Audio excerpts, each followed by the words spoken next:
السلام عليكم سورة بعد صاحب بيال وحنا هاي إبراهيم آدم مقالكين قدام بيجي وأن سؤالي هنا أوجد جوابي أديات أوجهشين أن أديات يدومها سنتين وحرجينا ماركت إن جانل كأد تاجير دونتان أو شركرين دونتان فضلا جانل كحديات كوسبتها وحنا أوجه هذا الله ماركت أن فوكس كقصارنا أما أنت بدنا عن حقوق قصارنا ماركت إن سيد لغة الإنجليش كأد أهر مرين لهد أو ماركت ياد أوجه للهد ayaan focuska ku saarnaa muuqaalkeena maanta waxaan oga hadli doonaa maaragtay ama isbarbar dhigi doonaa erayo beginnery ah iyo intermediate yani erayo beginnery ah ayaan waxaan fiirin doonaa intermediate kooda ku soo dhawaada muuqaalkeena maanta okay haddii aan bilaabano muuqaalkeena maanta erayga ugu horeeyo aan rabno inaan barano wuxuu yahay big yani everybody knows qof kastuu og yahay macnaha big yani this is a big thing something like that okay eragan big marka waa beginnery waa eray beginnery ah okay intermediate kiisa muxuu noqonayaa eragan intermediate kiisa marka wuxuu noqonayaa massive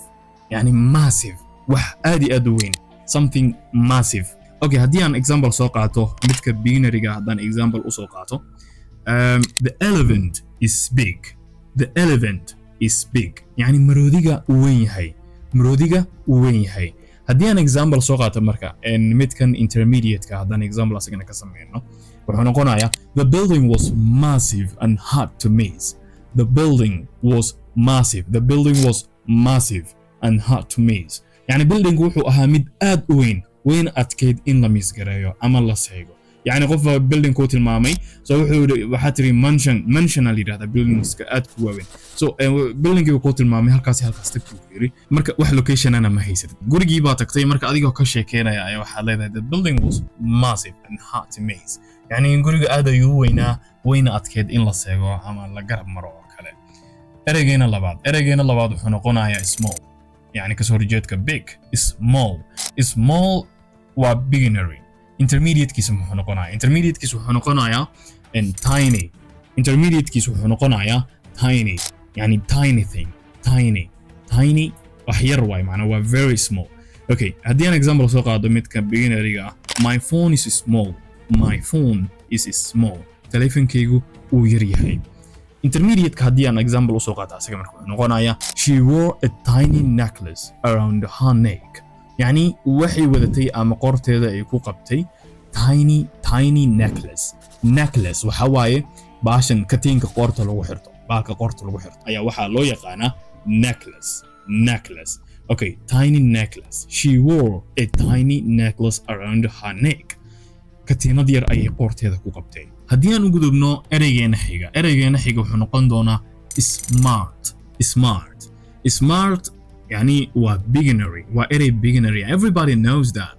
and intermediate كم حنقولنا يا intelligent يعني عقل بدن intelligent okay beginnery هذا example كوسمينه حنقولنا يا she is smart he is smart okay he's a smart guy she's smart okay هدي أن كان intermediate كأسجنا example أن كوسمينه حنقولنا يا he is an intelligent student she is an intelligent student. So intelligent is smart was commit like in smart or beginnery, intermediate kind of intelligent. Okay.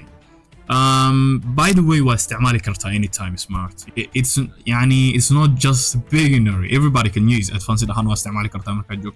Anytime you can use a smart. He's a smart guy. لكن intelligent makes you a little bit like حكاية يعني professional. A little bit is professional. Okay, anyway, هدي أنا قدوم نو إريجين حاجة وحنقولنا easy. Everybody knows this is easy. يعني that's easy job. That's easy thing. That's very easy. I can do that. It's very easy. So easy وهواي beginnery. هدي أنا في رنو intermediate كيس مركو حنقولنا effortless.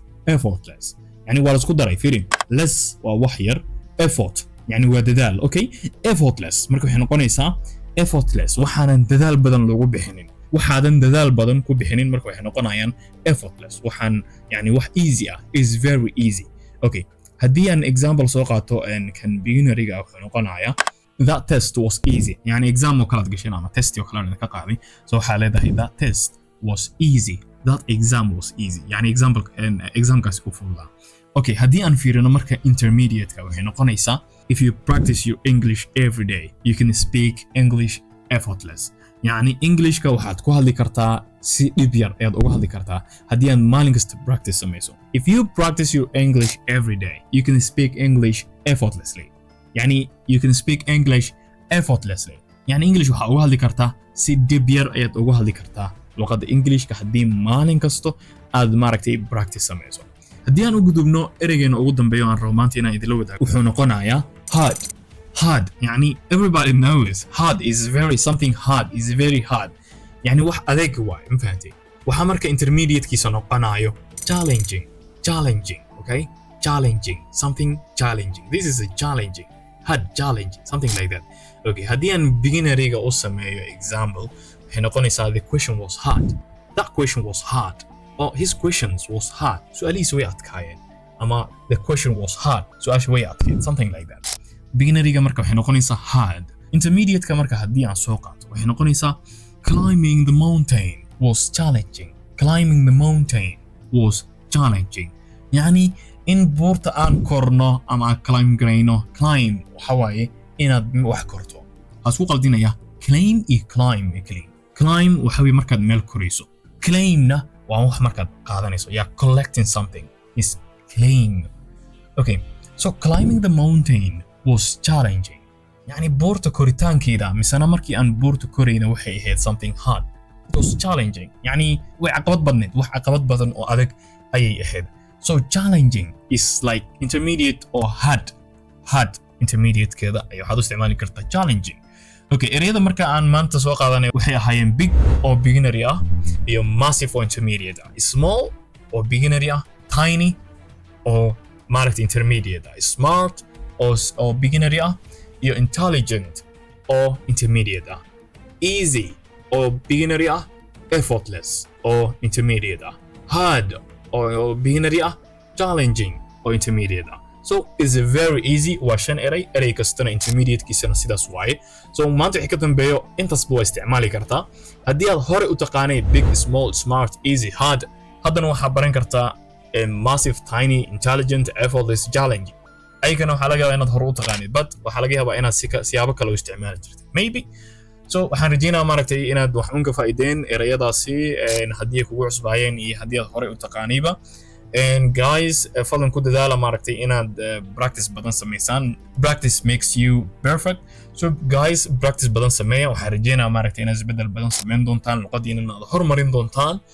aad iyo aad ayaad ugu mahadsantahay daawashada muuqaalkan fadlan channelka haddii aad ku cusub tahay subscribe inaad dhahdaa hilmaamin ugu yaraan hal qof asxaabtaada ka mid ah ama familkaagana la wadaag ku raaxayso noloshaada asalaamu calaykum